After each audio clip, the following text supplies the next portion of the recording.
ఆదర్శాన్ని నేను దర్శించగలిగాను, గుర్తుపట్టగలిగాను. I'm very lucky. ఈరోజు ఈ గౌరవాన్ని నేను పొందుతున్నాను.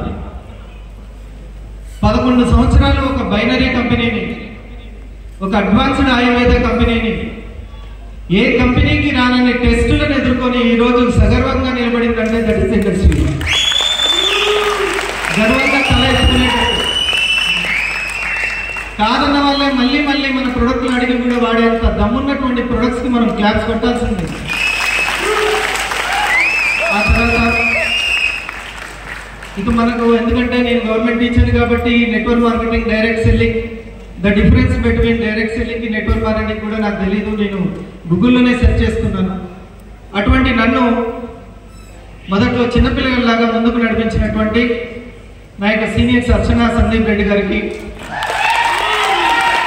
అలాగే కేవీఎన్ సార్, అసలు ఆయన ప్రోగ్రాం ఉందంటేనే పరుగులెత్తేవాళ్ళు. మళ్ళీ సినిమా థియేటర్లో హీరోలను చూసి ఎంతగా ఎక్సైట్మెంట్ అయ్యేవాళ్ళమో, ఆ రోజు ఆ ప్రోగ్రాంలో ఎంసీ సార్ ఉన్నారనంటే ఇక అది సూపర్ హిట్టే ఆ ప్రోగ్రాం. కేవీఎన్ సార్ 2 రాష్ట్రాల బిజినెస్ని ఒక బ్యాక్ బోన్గా ఉండి నడిపినటువంటి కేవీఎన్ సార్కి, నా యొక్క సీనియర్స్ అందరికి ఒక్కసారి అప్లాస్ ఇవ్వాల్సిందిగా కోరుతున్నాను. డియర్ ఫ్రెండ్స్, చేయవలసింది ఏది చేస్తే పొందవలసింది పొందుతాం, సాధించుకుంటాం, అక్కడికి చేరుకుంటాం. అయితే ఇది మనకి చాలా కష్టం.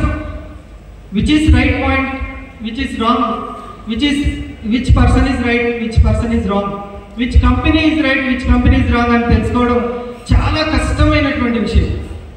కానీ ఎవరో ఒకరు కరెక్ట్గా మనకు అడ్రస్ చేయకపోతే, చూపించకపోతే మనం చాలా నష్టపోతాం. మళ్ళీ ఆ తర్వాత చాలా ఇబ్బంది పడతాం.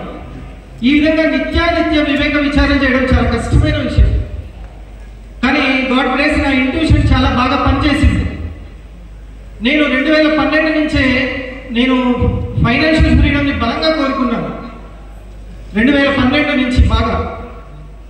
నేను గవర్నమెంట్ జాబ్ చేసేటప్పుడు మా అమ్మ అనేది, గవర్నమెంట్ జాబ్ వస్తే నువ్వు సెటిల్ అయిపోతావా అనేది.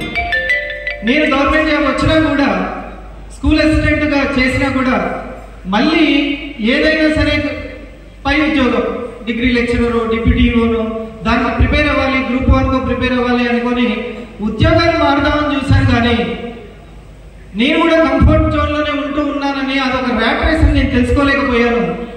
ఆ తర్వాత నేను ఎవరినైతే డిస్ట్రాక్ట్ మూడాడ్ బుక్ కానీ, ఎండమూరి వీరేంద్రనాథ్ బుక్స్ కానీ, ఆ బుక్స్లో చదివిన తర్వాత నేను ఒక వలయంలో ఉన్నాను. అది గవర్నమెంట్ ఉద్యోగమైనా, మామూలు ఉద్యోగమైనా గొలుసే, కాకపోతే ఇది బంగారు గొలుసు. నేను చట్రంలోనే ఉన్నాను. నాకు కావాల్సింది ఉద్యోగం మారడం కాదు, ఫైనాన్షియల్ ఫ్రీడమ్ కావాలి అని నేను తెలుసుకున్నాను. కరెక్ట్గా ఎగ్జాక్ట్గా నేను ఎలా కోరుకున్నాను. సంభవామి యుగ అంటారు.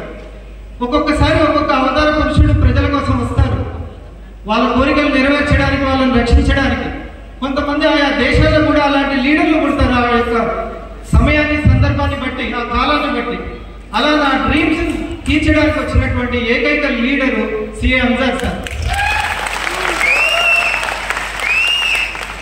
ఫైనాన్షియల్ ఫ్రీడమ్ ఎక్కడైతే ఉంటుందో అక్కడ టైం ఫ్రీడమ్ ఉంటుంది.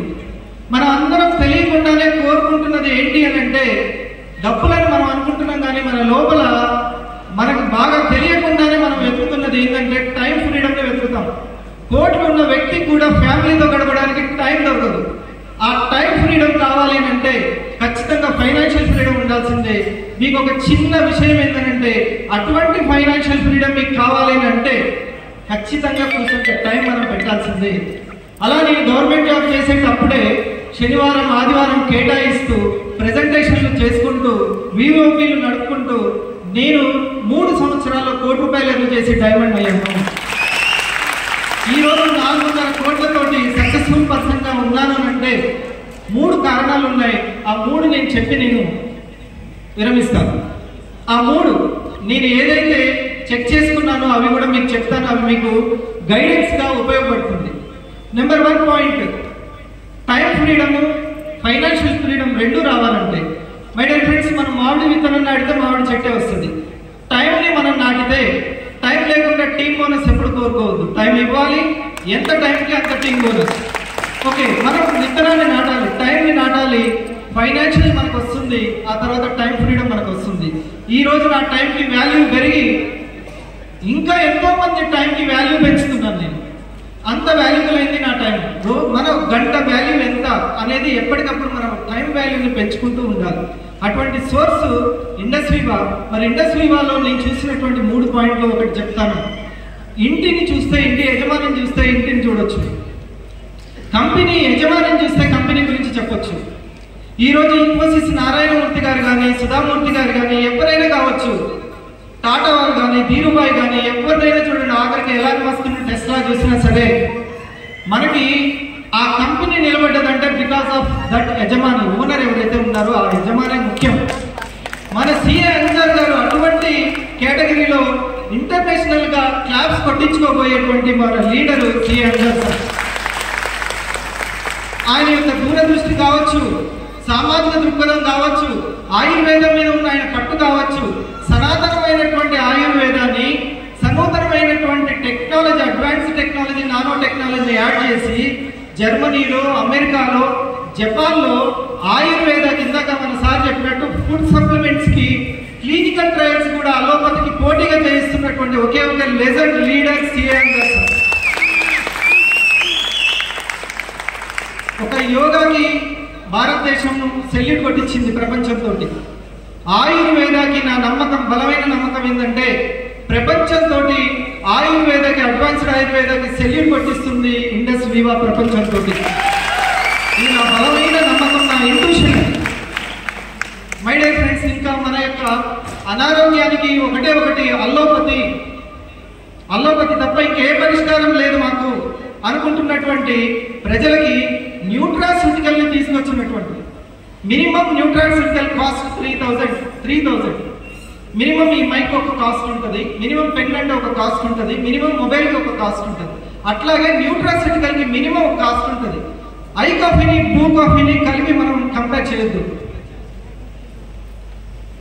కంపెనీ పెట్టినటువంటి 11 years లో ఎన్నిసార్లు ఉపద్రవాలు వచ్చినా సరే, రేట్లు పెరిగినా సరే, జిఎస్టీలు వచ్చినా సరే, అప్పుడున్న కాస్టే ఇప్పుడు కూడా ఉందంటే దట్ ఈస్ అవర్ యజమాని కమిట్మెంట్.